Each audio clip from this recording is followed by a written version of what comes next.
What's going on, everybody? Welcome back to another episode of Giving All My Experience. I am your host, Rashaad. And I'm your hostess, Chade. This is another episode of Giving All of My Experience. Today, we do not have a theme. It's just to really just talk about life that's been happening the last 3 weeks. It's been 3 weeks since we recorded. Last time we talked about life, it's just been kicking Yeah, our butts. kicking our butts. The first quarter. That was the last day of the first quarter too. 3:31. Yeah, that was the last day of the first quarter. hmm So for those who don't know, we kind of took a hiatus away from recording just to get our mental, our spirit, our minds back right. My grandmother passed away. For the ones who know me personally, they know how big of an impact she had on my life and still has on my life. And then prior was that the very next day after my grandmother passed away, my little sister's dog Nala was attacked by a pit bull and killed. So hmm yeah, it's been a very, very, very eventful 3 weeks. So we just wanted to make this episode just short and simple, just to get back into the groove of things, and just talk about where we're at right now, mentally, spiritually, all around. I think, yeah, I think that's just the gist of it. And then just talk about things that we have discovered about ourselves and how we plan on to take the podcast to another level. First and foremost, before we get into today's episode, I do want to talk about my new partnership, our new partnership, because this is a partnership with the podcast. We have a partnership with this company, this brand called Common Dad. They focus on just making dads common on a daily basis, taking away the stigma that dads are lazy, that we are self-centered at times, just showing that we show up every day, even when life is hard. Something that I do on a daily basis, something that a lot of fathers that I know personally do on a daily basis. I'm gonna have all of that information in the show notes below, but look forward to start seeing future events in Baltimore City. Just more content based around fatherhood, and yeah, shout out to Common Dad, and we appreciate the partnership. So yeah, getting into today's episode. So Yes. do not mind us. We will be on our phones a lot. yeah. Like I said, this wasn't a pre-planned thing. This was just something that we felt like we had to do just to get things back in order because I didn't want to fall off the wagon and become inconsistent. So one of the things we want to talk about is what have we learned about ourselves and each other these past 2 weeks? Since I've been doing the rambling for the last minute, I'll let Sade start first. Great.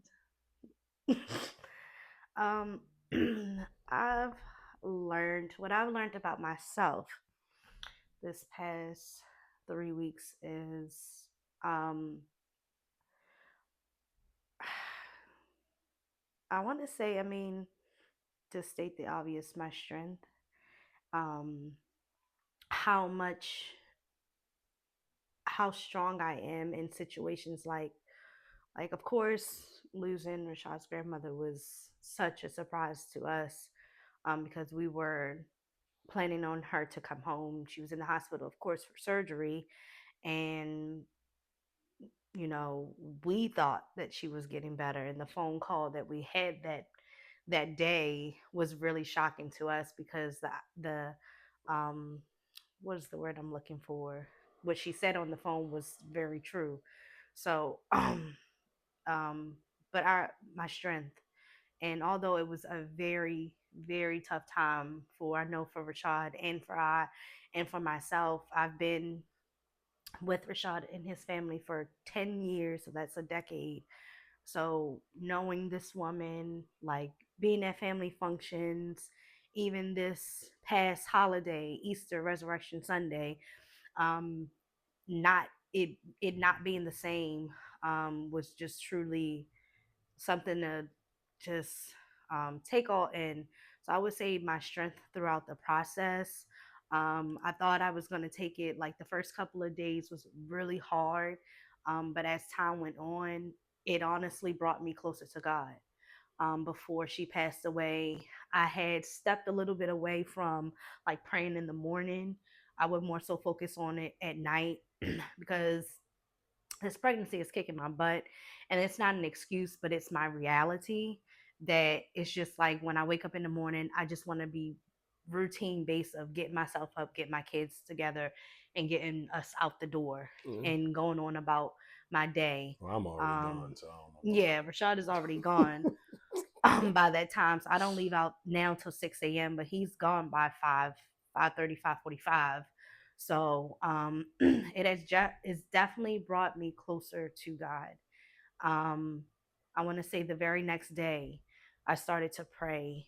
No, not even the very next day. I think I want to say it was after. No, it was the very next day before we lost Nala. um I began to just pray and ask God, and for asking him for guidance, asking him for clarity, asking him for strength. And those very things that I asked him for, he gave me.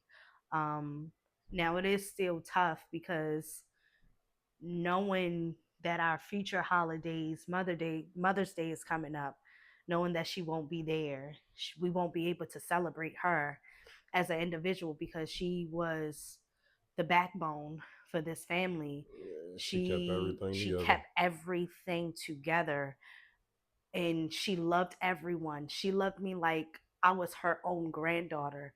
So it hit me really hard. Um but outside of it being so hard for me, I definitely learned how to be strong, and not only for myself but for my husband, because that was his best friend. Michelle was the type of woman that would call you and spend 3 4 hours on the phone with you talking about nothing, like absolutely nothing, Absolutely nothing. but you would gain so much from them, what we seem to be nothing conversations, because she had so much wisdom to give. So just praying over him, making sure that he's okay, making sure that his mom was okay, because her day to day based was around her mother. Yeah, Before she started her new job, she had just started her new job, so her taking her to her doctor's appointments. At the time she was in hospital, so calling her to make sure that the nurses were taking care of her the right way, like checking in, doing those things. So being there for his mother, being there for his sister, um, before Nala passed, and then after Nala passed, just being there for sure for his sister. Because I mean, even for my husband, it was like a horror story. It was something that you only hear on social media. yeah, very eventful 24 hours. Very eventful 24 hours. And the fact that our children had to watch that happen. Today, my son just realized what happened.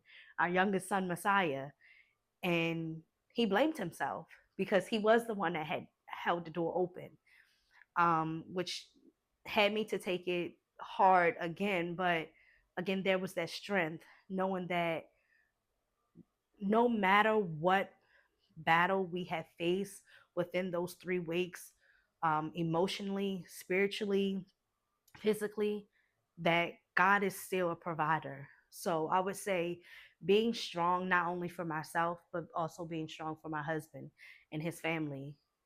Yeah, I would say these past weeks for me have been the most trying because I would say at one point in time I felt like, and this is not to make it about myself because the situation isn't just solely about me, but I felt like in the sense of I was being like punished, and it was just because of the fact is that we had just had that financial burden with the car, kicking out almost like 2 grand on the car, wiping out almost not gonna say all, but just damn near our emergency Oh, fund, yeah. and that was just a little mentally trying for me. And I would say the weekend prior to my grandmother passing, me and Shade wasn't saying eye to eye. We had had a big blow up that Saturday before. Hmm. No, yeah, that Yeah, Saturday that Saturday before. Yeah, that before. Saturday before. Yeah. And I slept in the car Saturday night going into Sunday. Then we kind of like made up Sunday, not knowing that Monday our lives would change for the worse. We were Um, going to need each other more than ever. yeah, so for me, I don't know. Like I'm still processing it, so I don't really know where I'm at right now. Like some days are good, some days are bad. Like this morning, I woke up and I just didn't want to talk to nobody. I was in a real bitchy mood this morning.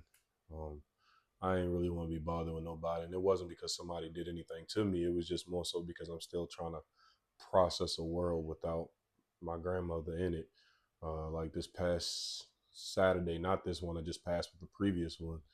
Um, I had went to Safeway, and normally when I go to the market, I call my grandmother when I walk around and just talk about life, just trying to figure everything out, talking about how she feeling, just letting her vent because I'm pretty sure some stuff on her chest that she ain't been able to get off.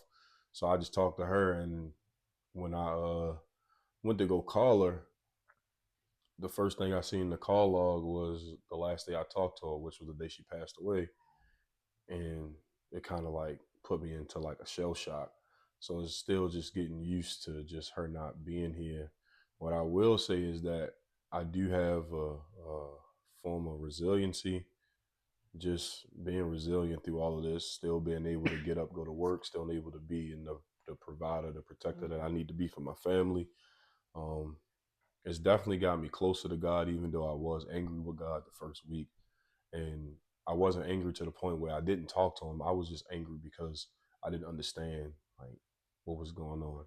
Like I understand my grandmother's death because she was of old age and her mission on this earth was done. The one that was really taking me for a loop was when Nala passed because I'm just like out of everybody in my family, my sister is like she's a saint. Like of course nobody is perfect. I'm pretty sure she has some skeletons, but in my eyes that girl's a saint. And for her to go through two losses like that, Mhm. less than 24 hours, like two powerful people for her life. She didn't want to have kids, so Nala was her daughter. Mhm. And it just sucked. And then it's just like for me, it was just asking God, like, why do you keep putting me in these traumatic situations? Like I had to watch my daughter in my arms go from lifeless to limbs, watching my grandmother the way she was on a ventilation system, and then having to carry my sister dog up the street like bloody. Like I'm just trying to figure out like what did I possibly do wrong to deserve this? And again, it's not trying to make everything about me because I know this isn't just about me, but I was just speaking from a point of everything from my point of view, from my life. One of the things that I have learned about myself that I need to figure out that's I've been in my head with is that I'm an emotional eater. And right now it's just like I'm in a form of just like eating my thoughts away. Like every time I start to worry, anytime I feel like my anxiety is high, I just eat. And you can kind of see my belly got a little big. But it's just that's where I'm at right now. I'm still figuring it out day by day. Um, I still been able to put a smile on my face, still been able to laugh, still able to joke with my friends like nothing's happened. Um, I was able to have the call with the CEOs and from Mom and Dad that Friday after she passed. So God's still giving me the strength to do what I need to do on a daily basis. It's just still being able to get used to her not being here. Like it's definitely weird. Um, Yeah. yeah. Next thing is how did the pause make make you more present or patient? Have you felt like it made you more present or more patient? It's definitely made me both both present and patient. Um, knowing that you could be gone in a split of a second. Mm-hmm. Because we had talked to her that morning on our way to his doctor's appointment, and the things that she said, and the things that she was saying, I always used to hear, because working in a nursing home, you always hear things like older people know when they're about to leave. They can tell you when they're about to leave. And her literally telling us, and Rashaad just brushing, like not brushing it off, but like joking about, like, girl, stop playing. And then less than an hour and some change, her just really truly being gone is definitely makes you more present, um want to live more in your moments, and really not take your moments for granted, because life is like a vapor. Um, if you don't know what a vapor, like I'm pretty sure we're all familiar with a vapor, but if you haven't seen one, it's like steam coming out, and it's like 1 minute it's there, 1 minute it's not there. So knowing that life can just be so precious, so that you should take every moment, every second of your day being thankful for the people that you have around you, for the time that you have here. And I love this saying is that, and I prayed about this morning. I may not be where I want to be in life, but I'm for sure not where I used to be. And taking the time out to say that to myself every other day, and now I want to make it a goal to say it to myself every day, is been very helpful for me within this process, because life is so short. And not just like we had Shaw's grandmama, then Nala. Me and her were just upstairs in Miss Michelle's bedroom trying to find a mask, or I forgot what else we were trying to find. And within an hour, she was gone. It was like a horror movie. So this I don't want to call it a situation. This part in our story has taught me to be more present, and not to, I'm still working on my anger and my patience, but not to always react with anger, frustration. And no, I'm not perfect, because I'm still working on those. God is still working on those things with me.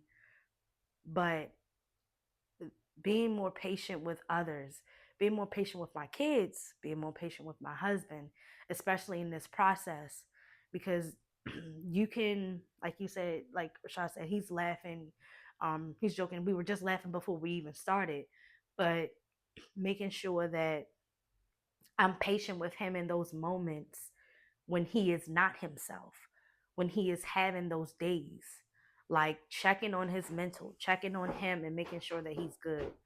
It just makes all of a difference. I think for me, I would just say being more present. Um, for me, it's just being more present. I'm still trying to process it. So it's like at times it's still trying to, it's kind of hard still talking about it, still trying to understand what's going on.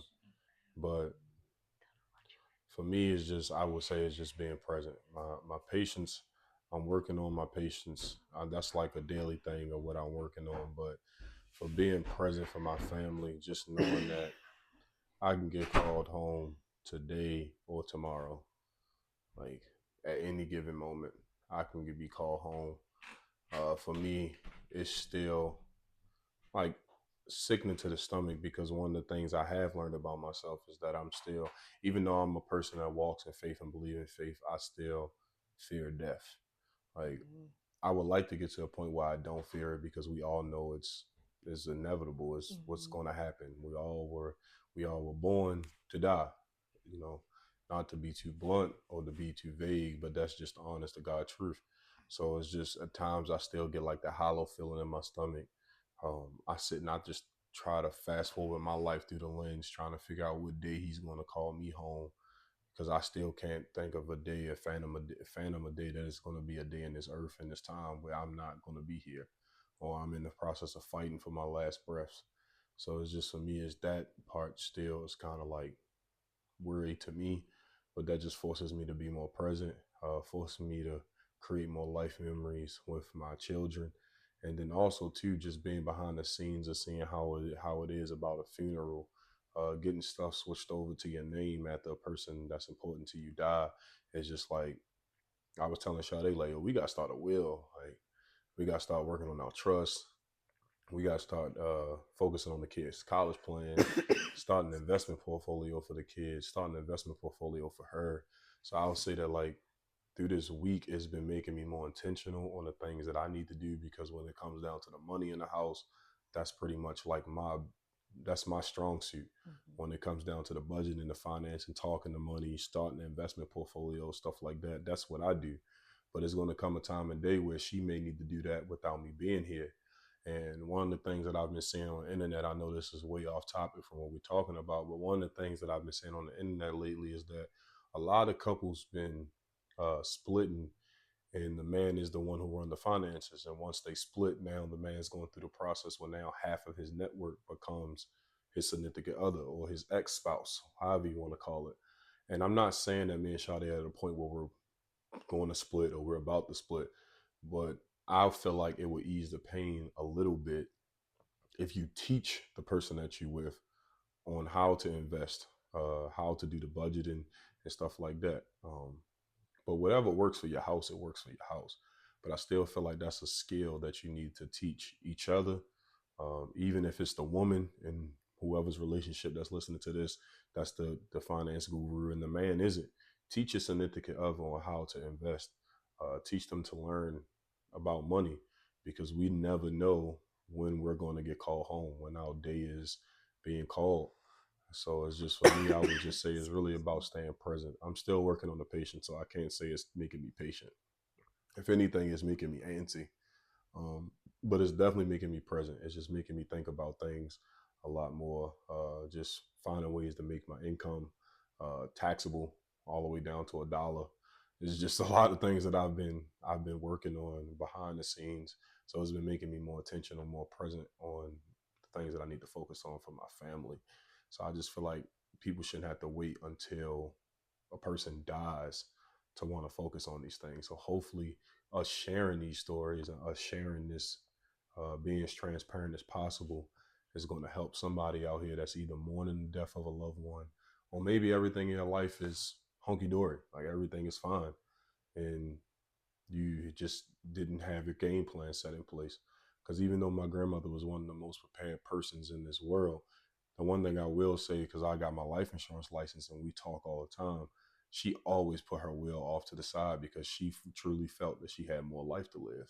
Mhm. And we started working on her will towards the fall of last year, but she kind of put it on the back burners because life started to happen.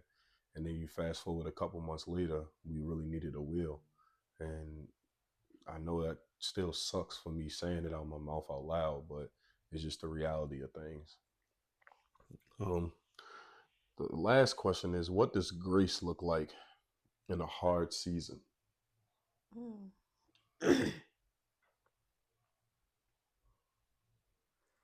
Yeah, that Grace. was kind of tough. Yeah, it's kind of tough because I feel like I'm still learning, or not still learning what grace is. Actually, so you said, what does grace look like in a tough season? Hmm. Grace in a tough season is something that I know all too, like, I can't even think of the words, but I know a lot about it, but I don't use it enough because I'm very tough on myself, as a mom, as a teacher, um, as a friend, as me just being me. So grace, giving yourself grace is giving yourself time to grieve, and not just even with the the chapter that we're living in right now, but I'll start with that, giving yourself the space to grieve, knowing that it is okay for you to break down and cry in areas where you don't even feel like that you would cry in. It is okay to not to be okay. Yeah, It is I okay just looked the to definition of it up just in case you had a it's question. okay to even have a moment where you lash out because you just don't know what else to do. Um I had moments like that when we lost Zion. Um I had moments of when I would cry at my desk. I had moments of when I would lash out on my friends, and they gave me grace. And it takes strong people to be around you to understand the emotions that you're going through.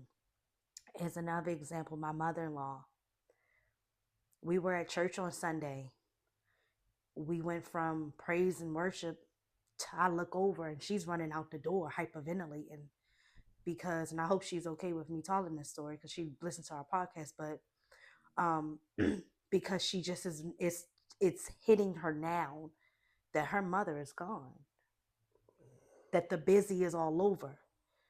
You see, she was busy going over the numbers, busy getting the things prepared for the funeral, busy calling the people, getting the family members together, getting the decorations prepared for the repast, busy doing all of those things.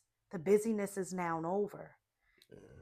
And now she's like, my mother is really gone. And she kept apologizing yesterday to myself and the young ladies that helped her. And they said, no, this is a part of your grieving. Mm. Give your in a short sentence, they had the um different words of encouragement that I can't seem to remember, but in a short sense of saying, give yourself some grace. Give yourself some grace. So that in our chapter is what I'm learning to like give myself grace when I have moments of when I'm being sad. The fact that although it is Rashaad's grandmother, but she also became mine from day one when I came into this family 10 years ago. She loved me like I was her own. She never missed my birthday. She never missed a Mother's Day. My first Mother's Day before I even considered myself a mother. Mm. She let me know that I'm a mother. Yeah. She always was there for me when I needed to talk to her about the kids because they were driving me crazy. She was always there with words of encouragement and wisdom. So in those moments when I feel like I lost someone that was so dear to me and I need to cry, I give yourself some grace because you lost someone. Um, and just normal life things, when you're going through a tough season, give yourself some grace. Do not beat yourself up because you're not where you want to be. The saying that I said earlier, you may not be where you want to be, but you are nowhere. You're nowhere where you used to be. And it may feel like it. The devil may try to make you feel like that because it's messing with your mental, but you're nowhere where you used to be. Take some time and sit back and even make a grace list. Make a list of things that you have, not a grace list, but make a list of things that you have accomplished, and you'd be surprised at how much you've done over the years. And you may have a long list as well of things that you did not accomplish, but the good always outweighs the bad. So you have to give yourself grace and say that it's okay. And whatever you didn't accomplish, start making a timeline for those things that you want to accomplish, because as long as you're waking up every day and God is putting breath in your body, you still have time. And he still is making time for you because he already knew you were going to go through this before you even knew it. So that's what grace. I Yeah, had to you think pretty about it much. for a minute. No, I mean you pretty much summed it up. I don't think I really need to even talk about what Grace is on mine. Yeah. I mean, I you can mean, still. no, I mean because mine's is just short and simple. It's just I feel like it's just God really understanding who you are Mhm. as an individual, no matter what what circumstances that you're in right now. Like the Saturday after she passed, I watched the APOC ministry that Sabbath Saturday, and Pastor Thomas sermon was about mourning, and it's just he was Oh, talking about like how you should mourn for 30 days, not to put time a timestamp on how much you love a person. He didn't say grieve. He said you should mourn, because when we mourn, we tend to give up a little yeah. bit, Hmm. like because we're dwelling on that person or that thing that we've lost. No matter if it's a house that got taken from you in foreclosure, no matter if it's a car that was repossessed, no matter if you lost a loved one, or a friend, people tend to mourn, and when they mourn, they give up. So he talked about how you should mourn for only 30 days and then press forward. And for me, I would say that my mourning pretty much stopped on that day, that Saturday. And it wasn't because I'm over my grandmother's passing. It was just because I realized, like, yo, if I sit and I dwell in my feelings and not at least put action to something, I'm gonna lose all the momentum that I built. And I know for sure that if she was here and she sensed me giving up, she would cuss me out, like in the nicest way possible. She would cuss me out. Out of love. Yeah, so it's just for me. It's just right now. It's just knowing that no matter what mistakes I make, uh, what thought processes I may have, that God knows my heart. He knows me as an individual. He knows my true intentions. He knows my will. And even if I make a mistake, He's still going to forgive me, no matter the circumstances. And that's what I would say for me is grace. Um, I apologize for the people who's watching if I just feel like I'm out of whack. It's just that I'm still processing. Like I had moments where I'm me, like just laughing and joking, being loud as hell. But then I had moments where it's like I'm still just trying to figure things out. I'm quiet, I'm in the shell. And that's pretty much my demeanor right now because I'm still processing it and just trying to be as transparent as possible with people because we may not know who we helping get through whatever they got going on. Mhm. With that being said, um, one of the things I really do want to focus on moving forward that we will be doing soon is we'll be utilizing the whiteboard right here behind me, just to talk more about building an emergency fund, starting the 529 college plan. For those who follow me on my personal Instagram page, I do a lot of talking about finances. I'll start to shift it over to the podcast page as well. But I want to start structuring episodes where we talk about finances.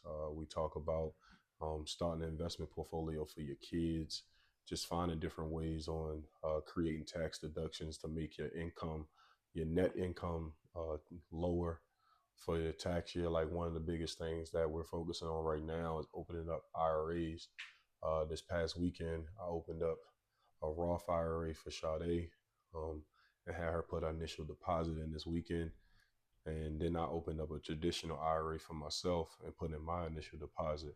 And it's really not about the money amount that you put inside the account. It's just really about being consistent. Because if you can be consistent with only 10 to 25, 50 to $100 a month, a week, whatever you can afford to do, when you finally get to those times in your life where you can do 500, you can do 1,000, you can do 1,500, you can do 5,000, you just going to do it because you Mhm. understand the philosophy is already embedded into your brain.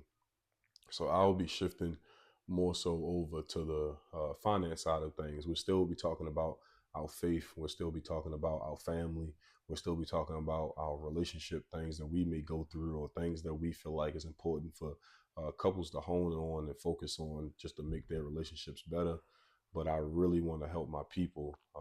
And when I say my people, I'm talking about the people that's listening. I'm not talking about your skin color. I'm talking about my people. If you're listening to this, I really want to help you guys get to the next level because maybe we can help you avoid mistakes that we have made in the past. Like I've had a car repossessed. We have faced eviction before. It's just things that we have done that a lot of people may not know because we seem like we have things well put together, but life be slapping us. It's just that sometimes we have a game plan, and then sometimes God just shows us mercy and He helps us out. So I know that's the biggest thing that I'll focus on. And Sade, she's going to focus on some things, and I'm just going to let her touch on that a little bit more before we close this thing out for the night. So as along the time of me having spring break and just everything transpiring, I had gained a little bit of inspiration. I believe I talked about this, and Rashaad has mentioned it before. I had a testimony talk Tuesday, which started during the pandemic. It was a big success. Had many people join me on my live stream and just listening in on what I had to talk about, which was my testimonies about my life. I opened up about me being sexually molested at the age of 4, and things like that. And then I kind of fell off the bandwagon. Not kind of, I did. Because I got in my head about a lot of things, just life and me feeling like I wasn't enough because I followed all of these other inspiring talks that were way much more bigger than I was. So I got in my head about that. And then I went to do a Wisdom Wednesday. I popped back up and I did a Wisdom Wednesday. I did that for almost a year. I want to say maybe 8 months, 6 to 8 months. And again, I took a hiatus, but I never returned. So one of the things that I just got re inspired about was just having another talk. So I decided to think of, okay, give us 1 minute.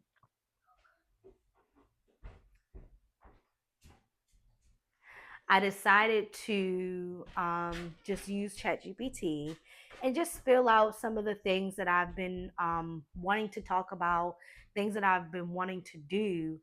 And I wanted to give my new name a different twist. I didn't want it to be based on a specific day, like a Tuesday, a Wednesday, or Friday. So I just had it create these different like word phrases, and then we came up with the becoming table. And I thought that that was very unique. I have a little. I'm gonna go on my Instagram right now, and because I don't remember it by heart, pregnancy brain, y'all, so forgive me. Um, I am using that as my excuse these days, although my memory is bad without pregnancy brain, but it's even more worse. I don't even think that's a word, but it's worse. So the becoming table is where we gather and grow, walk in obedience, not perfection. And my saying is she obeys even when it's messy. And I am on the verge of learning that today, even in my prayer, just based on listening to the sermon that Rashaad listens to every Wednesday, I want to say. Mhm. Um, Pastor Titus. Yeah. He's with the APOC ministry. He's a phenomenal preacher. You guys should definitely check him and Eric Thomas out on YouTube. But I was listening to him his sermon, and it was titled "Mission Over Mood," and I find it that I get into these moods. I can be on a high with my journey of just getting closer to God and just like on a high. And then something will happen within my life and my mood will trump my mission. And with the becoming table, I want to teach women, and also if men would like to watch, but it's specifically for women, that at the becoming table, we're not reaching for perfection. We are trying to reach we're trying to be obedient. I hear my pastor say the saying a lot. Obedience is greater than sacrifice. Mhm. Being obedient to your mission and what God has set in front of you, which is He didn't set the me to get out of my shell for no reason. To have all of those conversation with different women that I'm close to, women that used to be my enemies. Truth be told, and women that don't even know me and get inspired by me for no reason.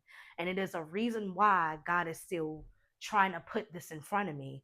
So I want to be obedient and go forward with this new creation of the becoming table, because I believe that women, we are trying to become the best version of ourselves. But I just don't want us to be try to become the best version of ourselves. I wanted us to try to aim to become the best version that God sees us to be. Yeah, I get it. So that is where what I um I'm going to say going to be working on. I am still on She will be the working on it. I'm still like on the nervous tip, but having him by my side, I know I'm going to be working on it soon.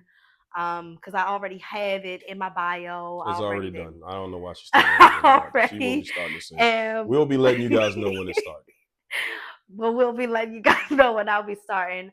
But I'm excited. I'm excited about sharing just my life again, connecting with different women and showing them that you can be all that you can be. And that has always been my mission, and reminding women that no matter what trials you go through, no matter um, what your situation is, that you can be unstoppable, because I believe that God didn't place us on this earth just to be a mother, just to be someone that's going to school, just to be someone that is an employee. I believe that He's planted great gifts within inside of us, and it takes just one person. One can put 1,000 to flight, so it just takes one person to plant the seed and let her garden grow, and for other women to watch it grow and be inspired as well. So Hmm. So we thank you guys. We're sorry for the hiatus.